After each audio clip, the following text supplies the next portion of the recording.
je vous présente mes achats neufs du mois de mars. Comme d'habitude, on commence par les romans et tout d'abord chez Hugo, j'ai décidé d'acheter Un hiver pour te résister, le second volume de la saga Seasons. J'ai absolument adoré Un automne pour te pardonner, mais surtout parce que ce titre avait un côté très enquête et j'ai peur qu'on ne va pas l'avoir dans ce tome-ci. Donc voilà, j'achète ça au fur et à mesure pour voir, en espérant que ce second volume m'emballe autant que le précédent. Toujours de la même autrice, toujours chez le même éditeur, j'ai acheté La Révolte de la Reine, la toute dernière sortie de Morgane Monclon, tout simplement parce que tout me parlait dans ce synopsis. Ça se passe en France, à Versailles, pendant une période équivalente à peu près à la Révolution française. Ça m'a un petit peu fait penser à Liberté oblige sur certains marqueurs que j'avais absolument adoré, une de mes meilleures lectures d'année.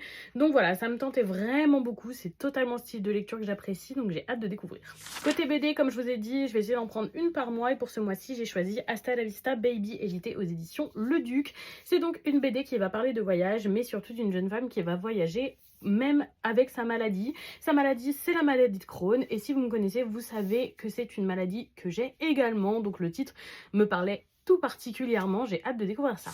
On passe au 5 mangas et tout d'abord, sans surprise, j'ai choisi le 7e volume de l'Impératrice remariée, édité chez Pika. Tout simplement mon webtoon préféré adapté au format papier, c'est un énorme coup de cœur et un titre que je vous recommande très fortement.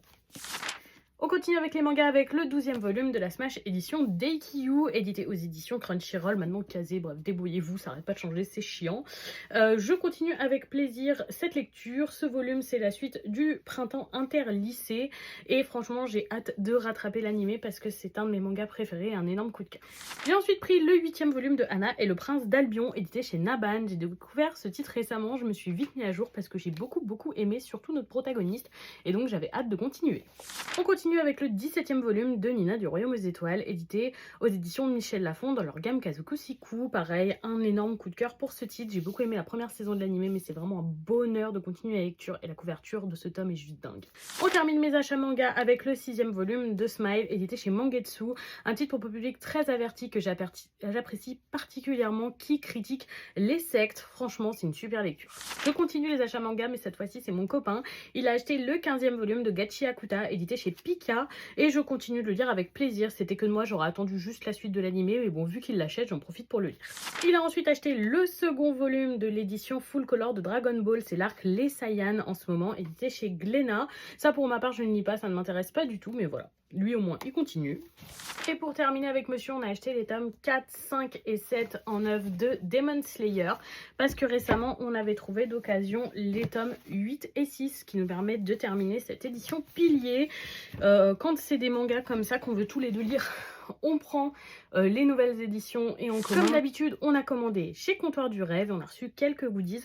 Tout d'abord, j'ai reçu l'extrait gratuit de Queen of Faces, édité chez Lumen. Ça tombe super bien parce que l'édition reliée m'a tapé dans l'œil et j'avais envie d'essayer, donc c'est cool. On a également reçu pas mal de goodies. Demon Slayer, tout d'abord cette pochette au format A4 avec Nezuko et Tanjiro. Des petits cadres superposables comme ça, et fait un petit peu Instagram avec nos 4 personnages principaux. Un séparateur de bibliothèque. Et un petit sachet cartonné comme ça qui contenait diverses cartes postales. Avec les romans, j'ai reçu un marque-page et comme ça une illustration sur un papier, vous savez, un petit peu transparent. Et voilà pour cette réception du mois. Dites-moi si certains de ces titres vous tentent ou si vous les avez déjà lus.